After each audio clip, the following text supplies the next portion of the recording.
ಹೇ ಸೀತಾರಾಮ್ಗೆ ಸ್ವಾಗತ. ನಾನು ನಿಧಿ ರಾಠೋಡ್. ಕಳೆದ ಕೆಲವು ತಿಂಗಳಿನಿಂದ ಬಿಎಂಆರ್ಸಿಎಲ್ ಅಥವಾ ನಮ್ಮ ಮೆಟ್ರೋ ಸಿಕ್ಕಾಪಟ್ಟೆ ಲಾಸ್ ಅಲ್ಲಿತ್ತು. ಸುಮಾರು 4 ಕೋಟಿಯವರೆಗೂ ಲಾಸ್ ಅಲ್ಲಿ ನಡೀತಾ ಇತ್ತು ಬಿಎಂಆರ್ಸಿಎಲ್. ಆದ್ರೆ ಇದೀಗ ಹೊಸ ಐಡಿಯಾಸ್ ಗಳನ್ನ ಇಂಪ್ಲಿಮೆಂಟ್ ಮಾಡೋ ಮೂಲಕ ತಮ್ಮ ಒಂದು ಲಾಭವನ್ನ ಹೆಚ್ಚು ಮಾಡಿಕೊಂಡಿದೆ. ಕೇವಲ 4 ತಿಂಗಳಲ್ಲಿ 450 ಕೋಟಿಗೂ ಹೆಚ್ಚಿನ ಲಾಭವನ್ನ ಬಿಎಂಆರ್ಸಿಎಲ್ ಪಡೆದುಕೊಂಡಿದೆಯಂತೆ.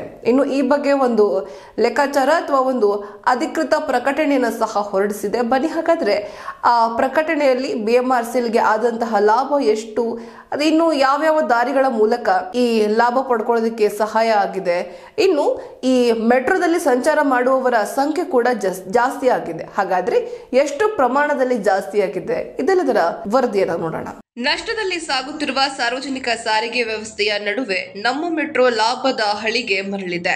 ಮೊದಲ ಬಾರಿಗೆ ನಷ್ಟದ ಹಾದಿಯಿಂದ ಲಾಭದ ಹಾದಿಗೆ ಬಂದಿರುವ ನಮ್ಮ ಮೆಟ್ರೋ ಕಳೆದ 9 ತಿಂಗಳಿನಲ್ಲಿ ಬಿಎಂಆರ್ಸಿಎಲ್ಗೆ ಬರೋಬ್ಬರಿ 450 ಕೋಟಿ ರೂಪಾಯಿ ಆದಾಯ ಗಳಿಸಿಕೊಟ್ಟಿದೆ. ಮೆಟ್ರೋ ಜಾಲ ವಿಸ್ತರಣೆ ಹಾಗೂ ನಿಲ್ದಾಣ ಮತ್ತು ರೈಲಿನ ಒಳಗೆ ಜಾಹೀರಾತಿಗೆ ಅವಕಾಶ ನೀಡಿರುವುದು ಆದಾಯ ಏರಿಕೆಗೆ ನೆರವಾಗಿದೆ ಎನ್ನಲಾಗಿದೆ.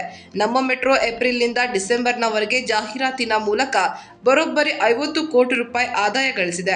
ಮೆಟ್ರೋ ಜಾಲ ವಿಸ್ತರಣೆಯಿಂದ ಟಿಕೆಟ್ ಮೂಲಕ ಸಿಗುವ ಆದಾಯವು ಕೂಡ ಹೆಚ್ಚಾಗಿದೆ. ಕೇವಲ ಟಿಕೆಟ್ ಮಾರಾಟದಿಂದಲೇ ನಮ್ಮ ಮೆಟ್ರೋಗೆ 9 ತಿಂಗಳಿನಲ್ಲಿ 400 ಕೋಟಿ ರೂಪಾಯಿ ಆದಾಯ ದೊರೆತಿದೆ. ಕಳೆದ ಮಾರ್ಚ್ನಲ್ಲಿ ಐಟಿ ಕಾರಿಡಾರ್ಗೆ ಸಂಪರ್ಕ ಕಲ್ಪಿಸುವ ಮೆಟ್ರೋ ಮಾರ್ಗಕ್ಕೆ ಪ್ರಧಾನಿ ನರೇಂದ್ರ ಮೋದಿ ಚಾಲನೆ ನೀಡಿದ್ರು. ಇನ್ನು ಕೆಆರ್ ಪುರದಿಂದ ವೈಟ್ ಫೀಲ್ಡ್ ಮಾರ್ಗಕ್ಕೆ ಚಾಲನೆ ನೀಡಲಾಗಿತ್ತು. ಪ್ರಯಾಣಿಕರ ಸಂಖ್ಯೆ ಹೆಚ್ಚಳವಾದರೂ ಕೂಡ ಬೈಯಪ್ಪನಹಳ್ಳಿಯಿಂದ ಕೆಆರ್ ಪುರಕ್ಕೆ ಕನೆಕ್ಟ್ ಮಾಡುವಂತಹ ಅಥವಾ ಕನೆಕ್ಟಿವಿಟಿ ಇಲ್ಲದೆ ತೊಂದರೆ ಆಗ್ತಾ ಇತ್ತು. ಆದರೆ ಅಕ್ಟೋಬರ್ನಲ್ಲಿ ಬೈಯಪ್ಪನಹಳ್ಳಿಯಿಂದ ಕೆಆರ್ ಪುರ ಮೆಟ್ರೋ ಮಾರ್ಗಕ್ಕೆ ಚಾಲನೆ ದೊರೆತಿದೆ. ನಂತರ ಐಟಿ ಕಾರಿಡಾರ್ನಲ್ಲಿ ಪ್ರಯಾಣಿಕರ ಓಡಾಟ ಹೆಚ್ಚಳವಾಗಿದೆ. ಜೂನ್, ಜುಲೈ, ಆಗಸ್ಟ್, ಸೆಪ್ಟೆಂಬರ್ನವರೆಗೆ 4 ತಿಂಗಳಿನಲ್ಲಿ ನಮ್ಮ ಮೆಟ್ರೋಗೆ ಬರೋಬ್ಬರಿ 8 ಕೋಟಿ ರೂಪಾಯಿ ನಷ್ಟವಾಗಿತ್ತು. ಆದ್ರೆ ಅಕ್ಟೋಬರ್ ಬಳಿಕ ಬಿಎಂಆರ್ಸಿಎಲ್ ನಷ್ಟದಿಂದ ಲಾಭಕ್ಕೆ ಮರಳಿದೆ. ಅಕ್ಟೋಬರ್ನಲ್ಲಿ 6.8 ಕೋಟಿ ರೂಪಾಯಿ, ನವೆಂಬರ್ ಹಾಗೂ ಡಿಸೆಂಬರ್ನಲ್ಲಿ ತಲಾ 4 ಕೋಟಿ ರೂಪಾಯಿ ಲಾಭ ಆಗಿದೆ. ಇನ್ನು ಮೆಟ್ರೋ ಫೀಡರ್ ಬಸ್ ಹೆಚ್ಚಳ ಮಾಡಿದ್ದು ಕೂಡ ಪ್ರಯಾಣಿಕರ ಹೆಚ್ಚಳಕ್ಕೆ ಕಾರಣವಾಗಿದೆ.